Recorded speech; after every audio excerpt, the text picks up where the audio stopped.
BFM Business, 15h, 18h, l'émission 100% Bourse. Intégral Bourse, Grégoire Favet. Et c'est Jean-François Bec qui est avec nous pour commencer cette émission, directeur général de Morningstar. Jean-François, bonjour. Oui, bonjour Grégoire. On continue à monter pour cette première séance du mois de novembre. Après plus 10% déjà sur les actions en octobre. Il faut analyser à nouveau ce rallye. Est-ce qu'on a simplement corrigé les excès de l'été, d'août et septembre? Est-ce que c'est un peu plus que ça? Est-ce qu'on a eu des réponses à nos questions sur la tenue de l'économie chinoise, la tenue de l'économie américaine? Est-ce qu'on a plus de visibilité apportée par les centrale, qu'est-ce qu'il faut mettre derrière ce plus 10% sur les actions en octobre? Alors déjà, plus 10%, c'est assez exceptionnel comme hausse. Il faut rappeler qu'on n'avait pas connu ce type de hausse depuis avril 2009, je crois, c'était plus 13%. Et depuis la création du CAC 40, je crois qu'il y a eu à peu près 14 hausses de ce type en mensuel. Donc c'est vraiment exceptionnel comme mouvement. C'est clairement en faveur. Enfin, ce qui a déclenché cette hausse, c'est déjà d'être rassuré du côté de la Chine. On a eu une politique qui a été menée, qui n'a pas encore produit ses effets, puisqu'on a vu ce matin les indicateurs PMI manufacturiers qui sont décevants en dessous de 50. Donc il faut laisser le temps au temps, le temps que ça fasse son effet. Mais en tout cas, à partir du moment où on a des marchés qui comprennent qu'il y a un pilote dans l'avion et que les autorités chinoises sont prêtes à prendre des mesures de baisse des taux, etc., on n'y revient pas. C'est venu un petit peu rassurer les marchés et donner la place à ce qu'on appelle le rallye Yellen-Draghi, donc puisque les banques centrales américaines et européennes étaient toujours très accommodantes et du coup les marchés se sont dit bon voilà, on est rassuré côté chinois, on va pouvoir pleinement profiter de ce rallye.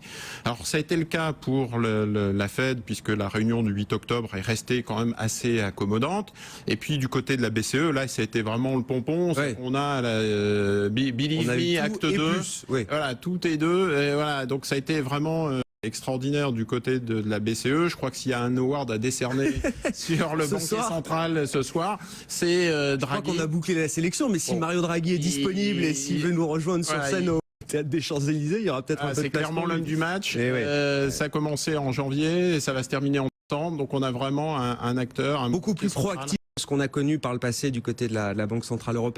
Voilà, donc il l'a encore déclaré aujourd'hui, je crois, dans le journal Il Soleil 24, où il dit voilà, tout est ouvert en décembre, on va voir un petit peu la situation, mais un nouveau quantitative easing à mesures exceptionnelles ne sont pas exclus. Donc du coup, ça portait les marchés.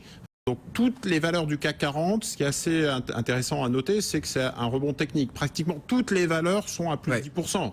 Il y a quelques valeurs qui sont négatives, mais négatives c'est genre Publicis à moins 2, mais sinon... Pour des accidents de parcours spécifiques, on va dire. Ouais, si on regarde les performances du mois sur la catégorie Action France Morningstar, le meilleur fonds fait plus 16%, alors que le CAC a fait plus 10%, donc il y a un décalage qui a été très faible.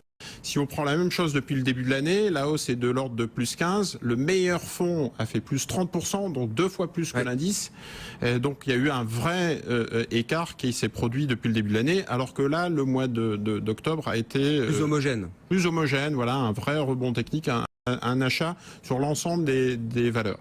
Alors, ça s'est pas fait directement sur macroéconomie Chine, croissance en Chine, puisque sinon on aurait eu le pétrole qui aurait flambé alors qu'il a été plutôt décevant sur le mois d'octobre. On aurait eu des valeurs pétrolières qui auraient flambé, des valeurs cycliques qui auraient flambé, qui auraient suivi comme un seul homme justement cet appel d'air lié à la croissance chinoise. Ce n'est pas le cas. Ce qui montre bien qu'il y a encore un petit peu de doute et d'inquiétude sur ce risque, cette thématique. Mais en tous les cas, on a été rassurés et c'est clairement l'effet du mois d'octobre.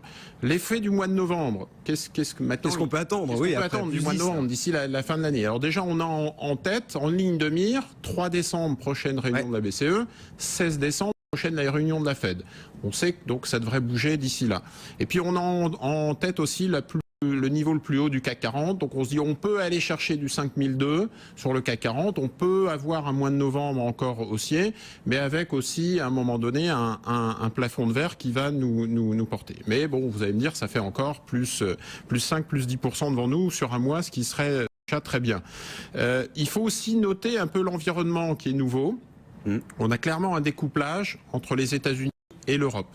Je ne sais pas s'il va perdurer encore longtemps, puisque la plupart du temps, le découplage ne fonctionne pas. C'est quand même les États-Unis qui drivent les marchés financiers. Mais si vous regardez bien, la conjoncture en Europe et en zone euro a plutôt tendance à s'améliorer. Le climat des affaires est plutôt en amélioration continue et on a eu des chiffres qui étaient plutôt porteurs sur la conjoncture européenne. C'est plus difficile aux États-Unis. On a eu les derniers chiffres de croissance au troisième trimestre qui sont plutôt décevants.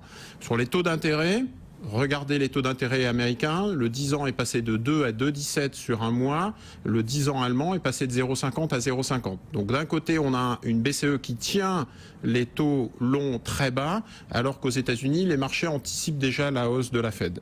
D'un point de vue microéconomique aussi, on pourrait faire ce décalage. D'un point de vue devise, on a un dollar qui va avoir tendance à se raffermir, à se renforcer, logique, alors que l'euro a plutôt tendance du coup mécaniquement à baisser. Ce qui donne un peu, on reparle un peu d'alignement des planètes en zone euro, ce qu'on avait évoqué au mois de janvier, avec des taux très très faibles, un pétrole qui reste assez faible et un euro qui a tendance à baisser. On n'a plus ces effets en fait sur le marché américain, ce qui donne un petit peu cet effet de découplage. Un marché américain qui est un peu à bout de souffle et qui nous est plus tellement intéressant. On a des marchés qui sont plutôt survalorisés aux États-Unis. Au contraire, des marchés européens qui sont sous-valorisés, qui restent toujours intéressants. Est-ce qu'on peut revivre en Europe ce qu'on a vécu en début d'année là? Si vous nous reparlez de l'alignement des planètes, Jean-François, on a fait plus 10 sur un mois. Est-ce que ça peut continuer à ce rythme-là? Comme ce qu'on a vécu entre janvier et mars ou janvier et avril, où on était à un moment à plus 20, voire plus 25 sur les actions européennes. Alors, l'élément, c'est qu'il faut que le marché chinois, enfin les nouvelles en provenance de la Chine, nous laissent nous exprimer tranquillement sur notre marché européen, sans quoi, effectivement, on reparlera en fait de ce risque majeur. Ce qui est ainsi important quand même, parce que c'est la deuxième économie mondiale, et donc il faut quand même voir que les autorités et les politiques prises se traduisent en effet dans la conjoncture chinoise. Donc ça c'est un petit peu l'épée de Damoclès. Et ensuite, que les anticipations de marché soient rattrapées par les fondamentaux macroéconomiques. C'est-à-dire qu'à partir du moment où la conjoncture en zone euro s'améliore, consommation des ménages, vente d'automobiles, marché de l'immobilier, à ce moment-là, et taux de chômage, on pourra effectivement anticiper un second souffle et une hausse durable du marché. Je pense que la quiétude sur le marché américain, pour l'instant, est pas tellement d'actualité. On le voit bien, ce découplage tient, et les marchés ont intégré le fait que la Fed allait augmenter ses taux d'intérêt et qu'on rentrait dans un nouveau cycle. Donc ça, je pense qu'au contraire, je veux dire que ça viendrait libérer un petit peu les intervenants. Merci beaucoup Jean-François. Merci d'avoir été avec nous. Jean-François Bay, directeur général de Morningstar.